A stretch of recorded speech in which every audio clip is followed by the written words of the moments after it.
मागे आवाज बंद करा.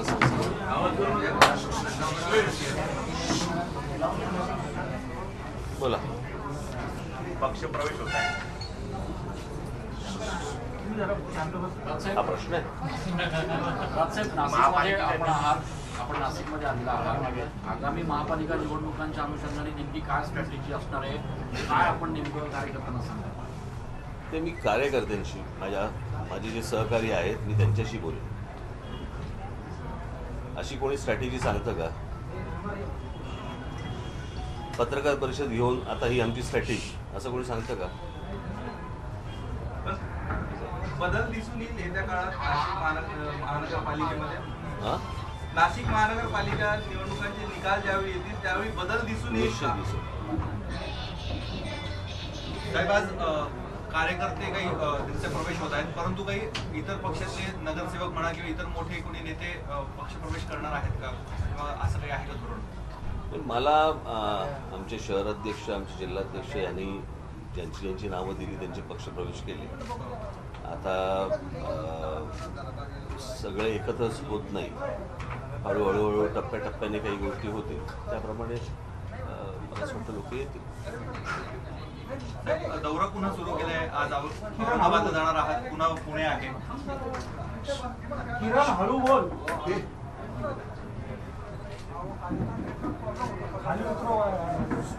त्यांना उतरवा खाली सगळ्यांना.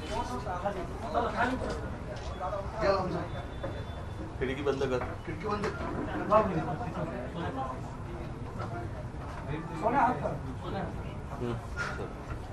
औरंगाबादला जातात, त्यानंतर पुणे पण आहे. एकूणच निवडणुका लांबणीवर पडतील अशी एक शक्यता व्यक्त केली जाते, कारण ओबीसी आरक्षणाचा मुद्दा आहे किंवा इतर.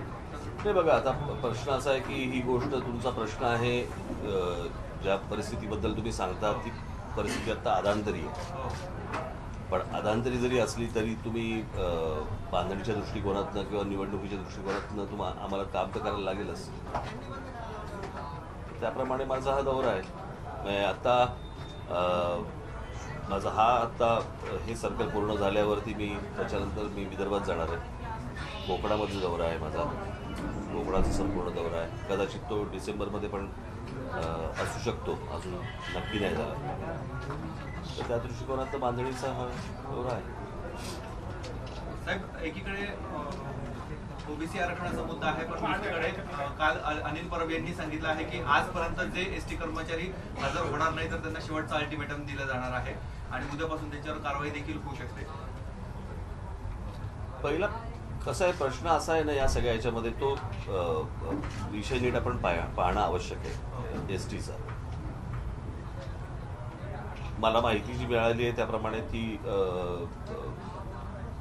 चुकीची असं मला वाटत नाही. कारण ह्या सगळ्या ह्याच्यामध्ये एस टी कर्मचाऱ्यांनी सगळ्या युनियन्स बाजूला सारून ते एकत्र आलेले आहेत. आणि तुमच्या हातात जे राज्य दिलेलं आहे ते राज्य लोकांसाठी राज्य दिलं आहे, लोकांवरती अरेरावी करण्यासाठी राज्य दिलेलं नाही आहे. आणि ज्या काही गोष्टी बोलायच्या आहेत त्या अधिकृतपणे मला असं वाटतं मुख्यमंत्र्यांनी किंवा त्यांच्याबरोबरचे जे सहकारी पक्ष जे आहेत ह्या लोकांनी ह्या गोष्टी बोलाव्यात. बाकीच्या लोकांनी बोलण्याचा विषय येत नाही. आणि जे कर्मचारी आहेत त्या कर्मचाऱ्यांना तुम्ही समजून घेणं पण तितकंच महत्त्वाचं आहे, गरजेचं आहे. तुम्ही जर 4-4 महिने जर समजा त्यांना पगार मिळणार नसतील म्हणजे आता हे जे लोक बोलतायत, कर्मचाऱ्यांबद्दल जी लोक बोलतायत, त्यांना जर समजा दिवसाला किंवा 2 दिवसाला जर घरी पैसे नाही आले त्यांच्या भ्रष्टाचारातनं, तर ह्यांचा जीव कासावीस होतो. या कर्मचाऱ्यांचा जर 4-4 महिने पगार नाही आहेत, कसं होणार? दिवाळी पगाराविना गेली. आणि अशा परिस्थितीमध्ये हे कर्मचारी असताना तुम्ही कसली अरेरावीची भाषा करताय? सर, त्याच्यावर तोडगा काही दिसत नाही, कारण विलिनीकरणावर कर्मचारी काम आहे. सरकार म्हणते विलिनीकरण सध्या तरी शक्य नाही. या सगळ्या याच्यामध्ये बघा, मी मध्यंतरी माझ्याकडे देवेंद्र फडणवीस माझ्याकडे आले होते आणि मी असंच हा विषय सहज निघाला. मी ह्या विषयामध्ये मुख्यमंत्र्यांनाही पत्र पाठवणार आहे मी, परंतु त्यांची तब्येत ठीक नसल्यामुळे मी त्यांना ते पाठवलं नाही. खरं तर एस टी सारखा विषय नाही. खरं तर 1960 साली एस टी सुरू झाली महाराष्ट्रामध्ये आणि इतकी गावागावामध्ये जाणारं एखादी वाहतूक यंत्रणा ही वाखाणण्यासारखी गोष्ट आहे. अशा परिस्थितीमध्ये ते काय, त्या एसट्यांची जर परिस्थिती पाहिली तर त्याच्यामध्ये ते चालवणारे चालक आणि त्यांची इतर जी काही सगळे कर्मचारी आहेत, हे कशा परिस्थितीमधनं सगळ्या गोष्टी चालवत असतात आणि लोकांना तिथे पोचवत असतात. त्या एस टीमधला जोपर्यंत भ्रष्टाचार बंद होत नाही, थांबत नाही, तोपर्यंत ती एस टी कर्मचाऱ्यांना काही गोष्टी मिळणार नाहीत. आणि एस टीला चालवण्यासाठी, त्याचं खाजगीकरण करण्यापेक्षा एस टीला चालवण्यासाठी एखादी प्रोफेशनल, एखादी मॅनेजमेंट कंपनी का नाही नेमली जात? म्हणजे जिकडे पाणी मुरतंय, जिकडे पैसा मुरतोय, तो थांबून एस टी काय म्हणतो त्याला, नफ्यामध्ये येऊ शकते. परंतु त्या दृष्टिकोनात कुठचीच पावलं उचलायची नाहीत आणि तुम्ही कर्मचाऱ्यांना डोस पाजायचे, ही काय पद्धत बरोबर नाही. आणि त्याचे काय कर्मचारी ते ऐकणार नाहीत. 1 लाख कर्मचारी आहेत, ते अंगावर आले तर काय कराल? मला असं वाटतं त्यांना समजून घेणं गरजेचं आहे. त्यांचा परिवार आहे, त्यांची मुलं बाळं आहेत, त्यांच्या काही शाळा, कॉलेज, ऍडमिशन वगैरे इतर अनेक गोष्टी आहेत, घर चालवायला पाहिजे त्यांचं. आणि अशा परिस्थितीमध्ये तुम्ही अगदी वाऱ्यावर सोडल्यावर की जर समजा त्यांच्याशी वागणार असाल तर कसं होईल? सर, राज्यात जर आपण बघितलं तर सध्या ज्या स्पर्धा परीक्षा, इथे कसा आलास? गाडी ह्यांना प्रश्न विचारू देत ना. हे नाशिकचे आहेत नाही, इथे नाशिकचे आहेत नाही सगळे. ट्रान्सफर घ्यायचा विचार करतोय. अरे वा रे वा रे, तू पण मुंबईत घरांच्या किमती वाढल्या, इकडे ट्रान्सफर घ्यायचा विचार करतोय. घेतल्यावरती प्रश्न विचार. राज्यामध्ये वेगवेगळ्या परीक्षा होत आहे. प्रत्येक परीक्षेमध्ये एकतर पेपर फुटतोय, कुठे पैसे घेतले जात आहे, वारंवार परीक्षा रद्द होत आहे, विद्यार्थ्यांचे प्रचंड हाल होत आहे. ऐन पेपरच्या दिवशी सकाळी 11 वाजता सांगितलं जातं की पेपर होणार नाही. हे सगळ्या परिस्थितीकडे कसं? एमपीएससी आरोग्य विभागाने मला समजला विषय. कसं आहे, ह्या सगळ्या गोष्टी जोपर्यंत जनता, लोक गांभीर्याने घेत नाही, कसं होतं की त्या वेळेला चिडायचं, त्या वेळेला रागवायचं आणि निवडणुकांच्या वेळेला मतदान भलत्याच विषयांवरती करायचं. आता बोंबलायचं की बाबा रस्त्यामध्ये बघा कसे खड्डे पडलेले आहेत, काय पडलेले आहेत वगैरे वगैरे सगळं ओरडायचं. आणि निवडणुकीच्या वेळेला ते खड्डे विसरले जातात, ते पेपर फुटी विसरली जाते, सगळ्याच गोष्टी विसरल्या जातात. आणि नको त्या विषयांवरती तुम्ही निवडणुकीला जर मतदान करणार असाल, तुमचा राग तुम्ही कधी व्यक्त करणार? म्हणजे लोकांनी या सर्व अशा लोकांना शासन करेपर्यंत हे सुधारणार नाही, कारण ह्यांना हे माहिती आहे हे 2 दिवसात विसरून जाणार. आणि म्हणून परिस्थिती सुधारत नाहीये. परिस्थिती न सुधारण्याचं कारणच ते मुळात, कारण लोक ऐन वेळेला ज्याच्यातनं त्यांनी 5 वर्ष काढलेली असतात, ज्या त्रासातनं काढलेली असतात, त्या सगळ्या गोष्टी विसरून जातात. आपल्या देशामध्ये जर समजा एखादी लोकसभेची निवडणूक ही कांद्याच्या भावावरती जर होऊ शकत असेल तर काही घडू शकतं. परवाच्या दिवशी MIM ची रॅली निघाली, तिरंगा रॅली. पहिले पोलिसांनी सांगितलं की 144 लागू आहे, परमिशन नाहीये. नंतर कुठेच अडवलं नाही पोलिसांनी, फक्त एक सोपस्कार पार पाडले अडवण्याचे. परंतु रॅली तिथे आली, मोठी सभा पण झाली.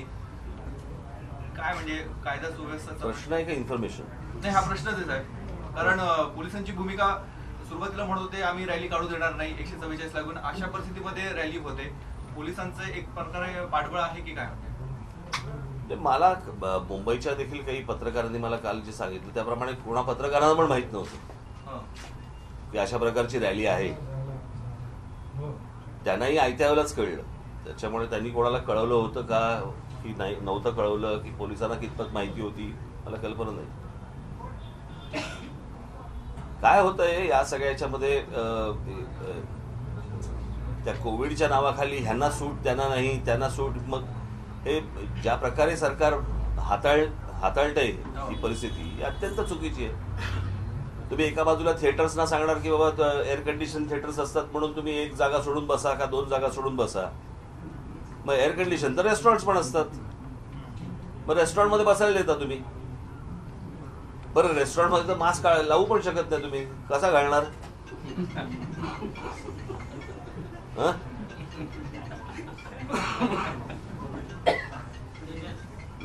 थिएटरमध्ये कित्येक लोकांचे मास्क लावल्यामुळे प्रॉब्लेम झाले असतील.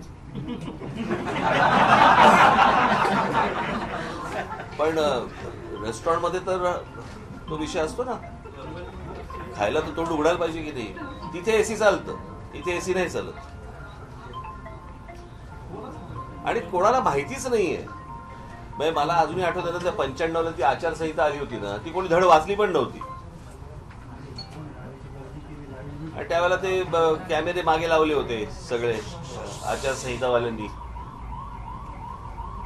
पण त्याला कल्पनाही नव्हती की ते कॅमेरा कुठपर्यंत घेऊन जायचा, याचं काय शूट करायचं. एकदा असाच एक कॅमेरावाला आला तर मी म्हटलं जर थांब, बाथरूमला चाललोय. खरंच सांगतो, जळगावला कुठेतरी असताना त्यांना माहितीच नव्हतं. भाई ज्या गोष्टी, जे नियम सरकार आणतं ते जर समजा सरकारच्या लोकांनाच माहिती नसतील आणि खालपर्यंत ते जर पोचलेले नसतील तर त्याला ज्याला वाटेल तो त्या पद्धतीने ती गोष्ट हाताळणार. किंवा सरकारकडनं एक गाईडलाईन समजा कोणीतरी आलं, सरकारतर्फे जर समजा कोणीतरी आलं आणि त्यांनी जर समजा एक नियमावली सांगितली की बाबा ही नियमावली आहे, तर सगळे करतील. कोणी इथे कोणी वेगळं वागतंय, कोणी दुसरीकडे वेगळं वागतंय.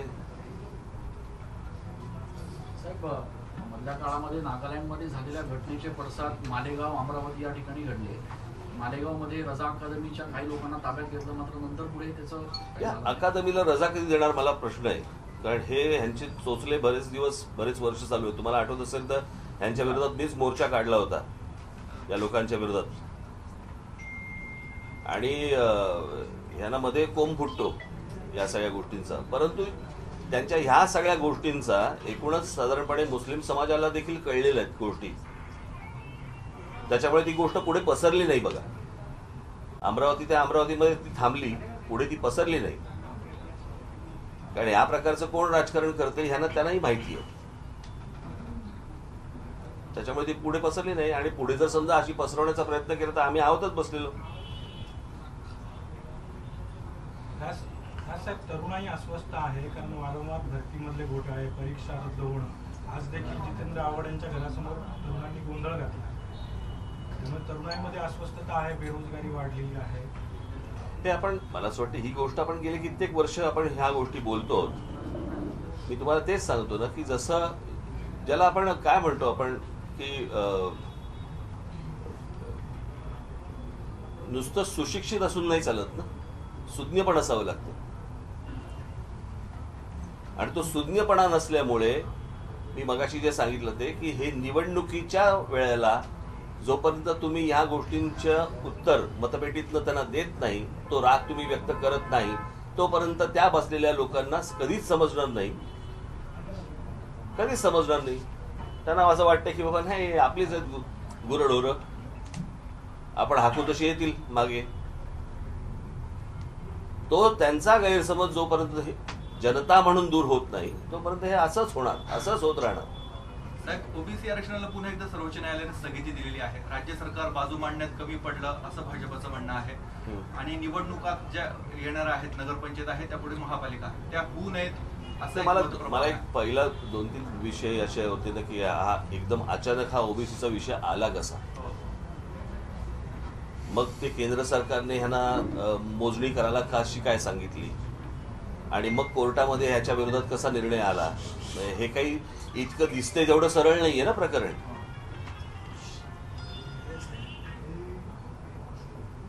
तुम्हाला आठवत असेल तर मी अनेकदा हा विषय बोललेलो आहे की आपण अजून जोपर्यंत आपण जातीपातीतनं बाहेर येणार नाही तोपर्यंत आपल्याला चांगली गोष्ट, चांगला महाराष्ट्र मिळणार नाही.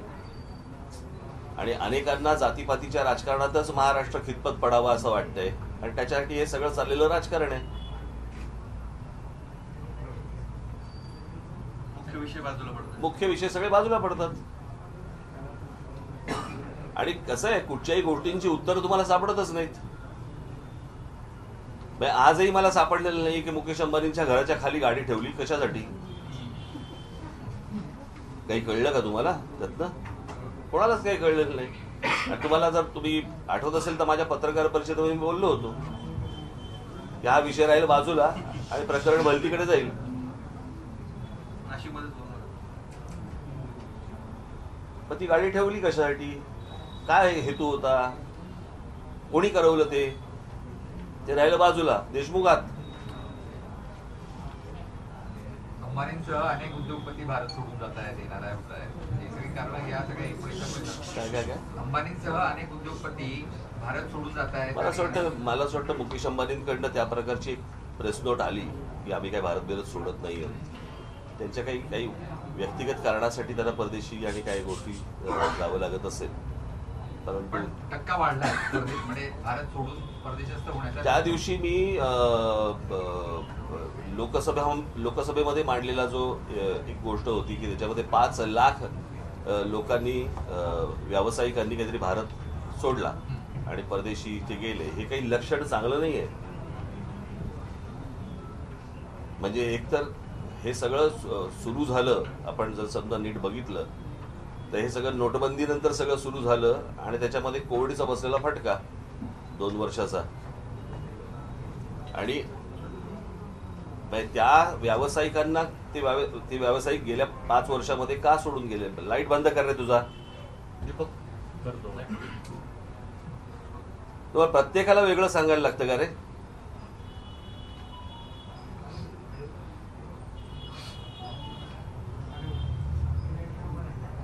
हे लक्षण काही चांगलं नाही. देशासाठी ही गोष्ट चांगली नाही. आणि शेवटी ते जर व्यावसायिक आहेत म्हणजे ते पैसे गुंतवणारे आहेत. ते पैसे त्यांनी जर गुंतवले, व्यवसाय केला तर नोकऱ्या उभ्या राहणार आहेत. आणि इतके व्यावसायिक बाहेर जाणं म्हणजे इतक्या लाखो नोकऱ्यांवरती त्याचा परिणाम होणं. म्हणून मी सांगतो ना की आपल्याला काय होतंय, आपण मूळ विषय ठेवतोय बाजूला आणि आपण भलत्याच गोष्टींवरती, कोण आर्यन खानच्या ड्रग्सच्या सगळ्या गोष्टी याच्यावरती आपण वेळ काढतोय, वेळ घालवतोय. आधी सुशांत सिंग झाला, मग आता आर्यन, मग त्याच्यामध्ये अजून काही दुसऱ्या गोष्टी, याच्यात आपण जास्ती वेळ घालवतोय. आम्ही म्हणजे तुम्ही. साहेब, काल पवार साहेबांचा वाढदिवस होता, काय शुभेच्छा आपण? मी शुभेच्छा म्हणजे मी बुके पाठवला त्यांना, पण काल 81 वर्ष त्यांची पूर्ण झाली. सहस्त्र चंद्रदर्शन असा तो 81व्या वर्षी आपण साजरा करतो. परंतु मला असं वाटतं की या राजकारणामध्ये महाराष्ट्र गेली 60 वर्ष शरदचंद्र दर्शन करतोय. नाही, 60 वर्ष राजकारणामध्ये सातत्य ठेवणं ही काही साधी सोपी सरळ गोष्ट नाहीये. आणि काल मी त्यांना फोनवरनं शुभेच्छा दिल्या काल. आणि ज्या प्रकारे ते या वयामध्ये सगळ्या इतर काही व्याधी आणि सगळ्या गोष्टी घेऊन ते ज्या प्रकारे फिरतायत किंवा ज्या प्रकारे काम करतायत, ही गोष्ट विलक्षण आहे. राजकीय मतभेद असणं हा एक भाग झाला, कळलं का. ते प्रत्येकाचे असतात मतभेद, ही गोष्ट असतेच. परंतु ज्या चांगल्या गोष्टी आहेत, चांगल्याला चांगलं आणि वाईटाला वाईट म्हणणारा महाराष्ट्र आहे. आणि अशा वेळेला त्या गोष्टींचं खरं तर मी वयाने त्याच्यापेक्षा बराच लहान आहे, परंतु त्याच्यामुळे कौतुक हा शब्द काही योग्य वाटणार नाही. परंतु जेवढी त्या गुणांची प्रशंसा करावी तेवढी कमी आहे. पण राष्ट्रीय पातळीवर शरद पवार, ममता दिदी हे सर्व एकत्र येऊन भाजपला, मोदींना एक पर्याय देण्याचा प्रयत्न करतायत. हे खरंच शक्य आहे का? कारण काँग्रेसला कधी म्हणतात बाजूला ठेवायचं, कधी म्हणतात आता शिवसेनेची भूमिका आहे, म्हणतात काँग्रेसशिवाय आता मी राहुल गांधींचं स्टेटमेंट वाचलं. हो. आत्ता कोणीतरी मला पाठवलं की मी हिंदू आहे परंतु मी हिंदुत्ववादी नाही आणि या देशामध्ये हिंदूंचं राज्य आलं पाहिजे.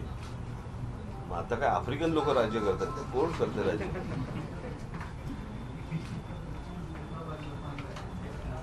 सीडीएस बिपिन रावत यांचा अपघात हा अपघात नसून तो घडवून आणला असंही म्हटलं जातंय किंवा त्यामागे काहीतरी षडयंत्र आहे असं म्हटलं जातंय.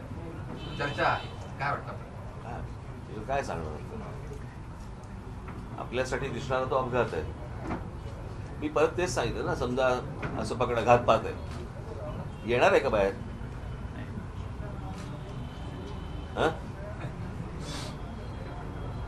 आपल्या देशामध्ये प्रश्न निर्माण होतात, उत्तर सापडत नाहीत.